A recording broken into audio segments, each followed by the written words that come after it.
चार पांच ऑप्शन है कि जी अगर आपने नंबर ऐड करना है तो 1 दबाएं, डिवाइड करना है तो 2 दबाएं, और अगर आपने मल्टीप्लाई करना है तो 3 दबाएं, और क्विट करना है तो 99 दबाएं। तो अगर हम 3 दबाते हैं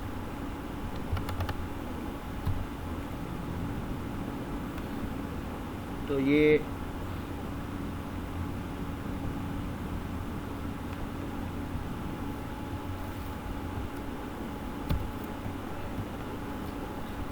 भी सही रन नहीं हुआ, ये दोबारा रन करते हैं।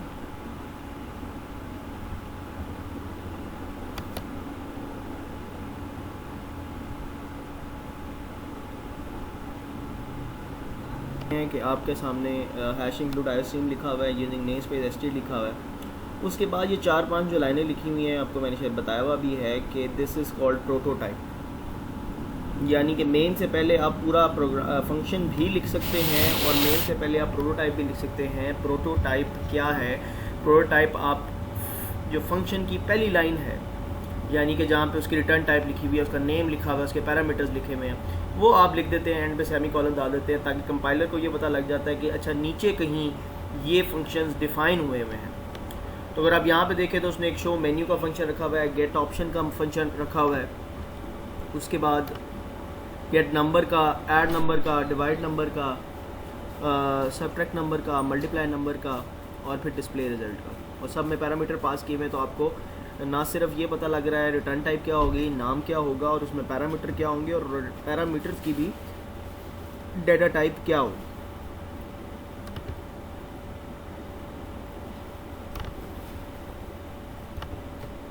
अच्छा जी, अब अगर हम मेन पे आएँ तो मेन पे उसने पहला फंक्शन कॉल किया डिस्प्ले रिजल्ट का, ठीक है जी, डिस्प्ले रिजल्ट का कॉल किया और आगे में रिटर्न 0 कर दिया, यानी कि मेन में सिर्फ ये फंक्शन कॉल हुआ है।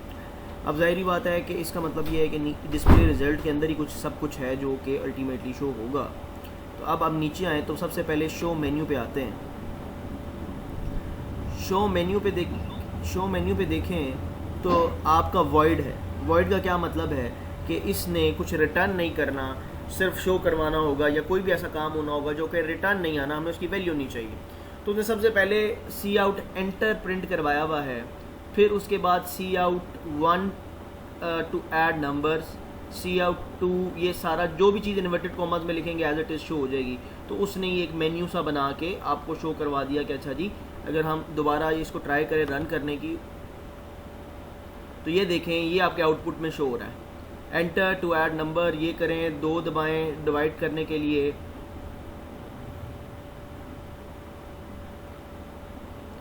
3 दबाएं सबट्रैक्ट करने के लिए, 4 दबाएं मल्टीप्लाई करने के लिए, और 99 दबाएं क्विट करने के लिए। तो ये बेसिकली उसने शो मेन्यू के फंक्शन के अंदर ये चीज़ शो करवा दी कि आपके यूज़र को इंस्ट्रक्शन दे दी कि उसने क्या करना है। उसके बाद जी नीचे आए तो आपका सबसे पहला ऑप्शन आता है जी गेट ऑप्शन, ठीक है जी। गेट ऑप्शन क्या है? गेट ऑप्शन ये है कि आपने 1 एंटर किया तो क्या करो, 2 एंटर किया तो क्या करो, 3 एंटर किया तो क्या करो, ठीक हो गया। तो इसमें क्या हुआ कि उसने आपसे इंट इसकी रिटर्न टाइप इंट है, क्योंकि आपने जो एंटर करना है वो हमने यूज़ करना है, उसकी वैल्यू को यूज़ करना है, तो इस वजह से इसकी वैल्यू हम वापस इससे रिटर्न लेंगे। गेट ऑप्शन में उसमें एक वेरिएबल पास किया इंट सिलेक्शन का, और फिर सी इन लिया, यानी कि यूज़र से इनपुट लिया, और उसके बाद उसको रिटर्न करवा दिया जो भी यूज़र से इनपुट लिया। अगले प्रोग्राम पे आए तो गेट नंबर्स, यानी कि यूज़र से नंबर इनपुट लेने हैं, ठीक है जी। अब ये भी क्योंकि इसमें कोई वैल्यू रिटर्न नहीं करनी है, सिर्फ स्टोर करनी है, तो अब इसमें 2 तरीके हैं। अब जो इसने ये काम किया हुआ है ना, ये num1 और num2, और साथ ये इम्पर्सन डाला हुआ है, इसका मतलब ये है कि ये वैल्यू इनके एड्रेस पे जाके स्टोर होगी। अब एड्रेस वाली बात क्या है कि आप देखें, अगर आपको याद हो, अच्छा जी, हमने बेसिकली देखा तब तक जब तक हमने 2 नंबर गेट कर लिए और उनका इनपुट ले लिया, फिर उसके बाद हमने फंक्शन लिखे हर ऑपरेशन के लिए, यानी नंबर ऐड करने के लिए रिटर्न टाइप लिखी, नाम लिखा, और पैरामीटर लिखे, और पैरामीटर की डेटा टाइप लिखी और ऐड कर दिया। डिवाइड का यही किया, सबट्रैक्ट का यही किया, मल्टीप्लाई के लिए यही किया। अब एक फंक्शन आ गया जो हमने मेन में कॉल किया था, वो है डिस्प्ले रिजल्ट। तो डिस्प्ले रिजल्ट में क्या हो रहा है? डिस्प्ले रिजल्ट में सबसे पहले आपने 4 वेरिएबल लिए, एक num1 num2 वो जो चल रहा है थ्रू आउट, ठीक है। और उसके बाद एक सम एक चॉइस। अब हमने लूप की टाइप्स होती हैं, हमने पढ़ी थी फॉर होती है, एक वाइल होती है, एक डू होती है, एक डू वाइल भी होती है। डू वाइल और वाइल में क्या फ़र्क है कि डू हमेशा एक दफ़ा ज़रूर चलती है, कंडीशन ठीक हो या ना हो। वाइल कंडीशन ठीक होगी तो चलेगी, क्योंकि इसमें कंडीशन बाद में आती है और जो है वो प्रोसेस पहले हो जाता है, इस वजह से डू वाइल कहते हैं। तो सबसे पहले शो मेन्यू फंक्शन कॉल किया जो हमने ऊपर बनाया था, जो मेन्यू के लिए था।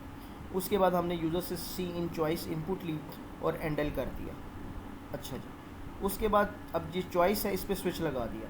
अगर चॉइस 1 है तो हम बेसिकली फंक्शन कॉल करेंगे गेट नंबर वाला कि यूज़र से नंबर लो, और ऐड नंबर वाला, और ऐड नंबर की जो वैल्यू होगी वो सम में स्टोर कराएंगे, और उसके बाद ये करवा देंगे सी आउट num1 की वैल्यू प्लस num2 की वैल्यू, और उसके बाद इक्वल, और ये सम जिसमें इस फंक्शन की वैल्यू रिटर्न हुई है वो प्रिंट करवा देंगे। अच्छा जी, आपको पता है कि स्विच कैसे काम करता है। स्विच उसमें जो जिस चीज़ पे आपने डिसीजन करना है वो, अब चॉइस हमने यूज़र से लिया है तो चॉइस हमने पास कर दिया। केस 1 अगर 1 दबाया तो नंबर लो, ऐड करो, उसके बाद उसने प्रिंट करवाया नम, और फिर प्लस, और फिर num2, और फिर सम प्रिंट करवा दिया। और फिर उसके बाद सिस्टम पॉज कर दिया, या ब्रेक भी कर सकते हैं। ये सिस्टम पॉज वाला लिखें तो ठीक है, ना भी लिखे तो कोई मसला नहीं है। ठीक है जी, उसके बाद 2 पे गए, अगर 2 एंटर किया तो वही get num sum is equal to, अब यहाँ पे सम की जगह आप रिज़ल्ट लिख सकते हैं क्योंकि इसने हर जगह सम लिखा हुआ है। तो डिवाइड नंबर, उसने एक वेरिएबल सम लिया हुआ था, इस वजह से हर जगह सम यूज़ कर रहा है, ऊपर देखें सम लिया था, आप इसे डिवाइड रिजल्ट भी लिख सकते हैं। डिवाइड नंबर जी, उसमें नम डिवाइड किया, उसके बाद सी आउट num1, ये स्लैश प्रिंट कराई इन्वर्टेड कॉमर्स में डाल के num2, और फिर आगे जो सम को प्रिंट करा दिया। यहाँ पे आप रिजल्ट ले सकते हैं, सिर्फ उसने एक वेरिएबल ले लिया, इस वजह से हर जगह सम सब यूज़ कर रहा है। सेम स्टोरी केस 3 में भी है, केस 4 में भी है। और फाइनली स्विच में एक चीज़ होती है डिफ़ॉल्ट। डिफ़ॉल्ट का मतलब होता है इनमें से कोई भी चॉइस एंटर नहीं हुई तो उसका मतलब है इनवैलिड इनपुट। ठीक हो गया। उसके बाद इसमें एक और भी होनी चाहिए थी, वो 99 वाली, कि अगर यूज़र 99 एंटर करता है तो फिर वो आप जो यहाँ पे लिखा टू क्विट प्रोग्राम, सही हो गया। और उसके बाद आप ये देख सकते हैं कि ये डू वाइल चल रहा है, दोबारा चलना शुरू हो जाएगा। फिर यहाँ पे देखिएगा चॉइस एंटर क्या हुई है, 1 2 3 4। ठीक है, जब आप दोबारा एंटर करेंगे दोबारा चल जाएगा। डू वाइल का मतलब ये लूप है ना, चलता रहेगा चलता रहेगा चलता रहेगा अनटिल अनलेस आप नहीं 99 नहीं दबाते हैं जो क्विट कर देगा। 99 से क्या मतलब होगा कि ये जो वाइल की जितनी भी लगी हुई कंडीशन में से कोई भी नहीं दबी तो वो वाइल ब्रेक हो जाएगा। तो इस तरीके से ये लूप लगा हुआ है, जब तक आप ये चलाते रहेंगे ये शो होता रहेगा। ठीक है, अगर इसके अब हम देखें रन करके,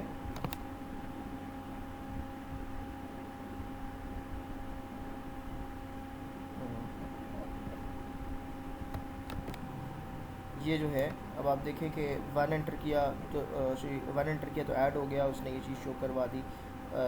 2 एंटर किया तो उसने num1 num2 और स्लैश इन्वर्ट कॉमा शो करवाई, और ये z शो करवा दिया।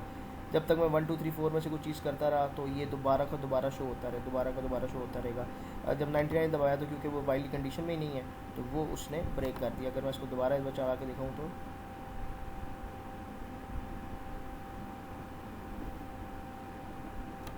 अच्छा जी, आपको शो हो गया। अब आपने यहाँ पे 4 एंटर किया,